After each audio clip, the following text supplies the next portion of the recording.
This is a video tutorial to show you a few starting points for using DyKnow in your classroom. Remember that you do not have to create your own classes in DyKnow unless you're creating a class that doesn't get imported from SIS. So any class that you see in SIS will be imported into your DyKnow. Let me show you what I'm talking about. I'm going to go to my Start button and I'm going to access DyKnow. The more you access a program, it will populate it up here. If you don't see it up there when you click that button, go to your DyKnow folder and then DyKnow. Your login credentials for DyKnow are the same login credentials that you use to log into the school network. So if you remember from our training that we had during Late Start, when you log into DyKnow, you have 3 tabs in the middle of your page: current classes, previous classes, and then classes that are offered. Any classes that are offered are going to be those in the entire school district. So there's quite a lengthy list there of classes. Previous classes will be those that were in the school year prior to this one. You can copy those over, especially if you have notebooks that you've created, or you can extend those. We won't get into that today. This is just a beginning course. So when I'm on my current classes tab, you can see all the classes that are available to me. Now, one thing teachers always ask me is there any way I can change the name of that? The way that it gets exported from SIS is the way that it will appear. And so you just have to get your students used to seeing that. Now, obviously, these are names of classes that I've created. But the ones that look like this, for you it'll say RS, MS, and then it'll give the class.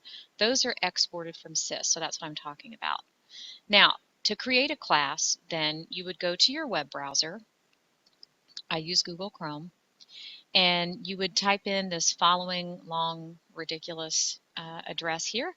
I'm going to expand it just a little bit. That didn't work. So I'll give you a few minutes to look at that. It's dyno.k12.mo.us. I'm sorry, dyno.wolves.k12.mo.us //dyadmin40. And that's what you have to log in. When you get logged into it correctly, you'll come up to this page, and again, you'll type in your login credentials that you use to log into the computer. If you're currently logged into a DyKnow session or a DyKnow monitor, it will tell you that you can't be logged in at both places. So if you want to log in here, you'll have to say yes. When you log in, you will have these 2 tabs here: user tasks and class tasks. Those are the only 2 that you're going to need. It's very simple. You go to create a class.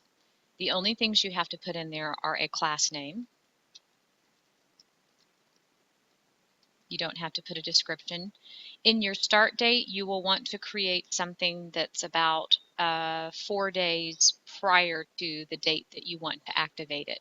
I'm going to go ahead and let mine default to 10/4, and then you'll need to choose an end date for 1/1 of 2014. And then you choose yourself as an instructor. I have different admin rights here, so the only instructor you will see is you. And then you add a class. So now your class is created. You can either create another class, or you can start adding users to that class that you just created. When I click on Add User to a Class, it's going to pull up all of the classes that are offered to me. I just created this one called Class Name. I can input 15 users at a time. You can put in as many as you want. It's not limited to my knowledge, but you can only put in 15 at once. You will need to put them in by their student username, the name that they use to log into the computer with. Most of the time you can guess because it's the first initial last name. If you have some common names or ones that have been used prior to your students, you'll have to put in the first and second letter of their first name and their last name. And again, I just play around with that.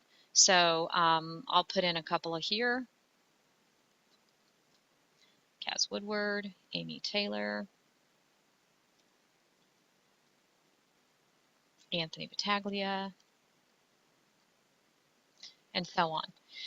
So I can put in 15, and then I'm going to confirm their eligibility. When you confirm their eligibility, that just means that their username from the SIS export was found. So as you can see, Kaz Woodward is eligible, Anthony Battaglia is eligible, but Amy Taylor is not. And that's because there was another A. Taylor logged into the network before Amy came along. So I'm going to add those 2 users, but then I'm going to add more users. I'm going to go back to the class name and try AM Taylor.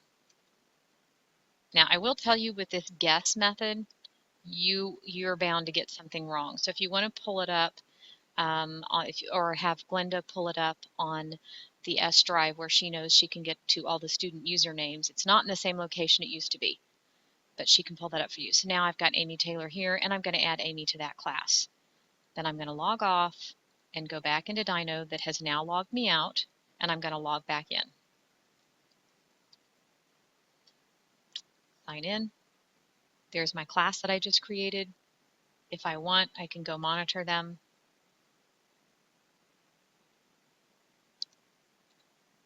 Either way, go here, find the class, and begin monitoring those 3 students. Now, you also have the ability to edit a class, view your classes, and delete a class. But those are a few things that you can use in DyKnow to get you started. If you have any questions, please just see me, or you can see one of the teachers who already uses DyKnow in your building.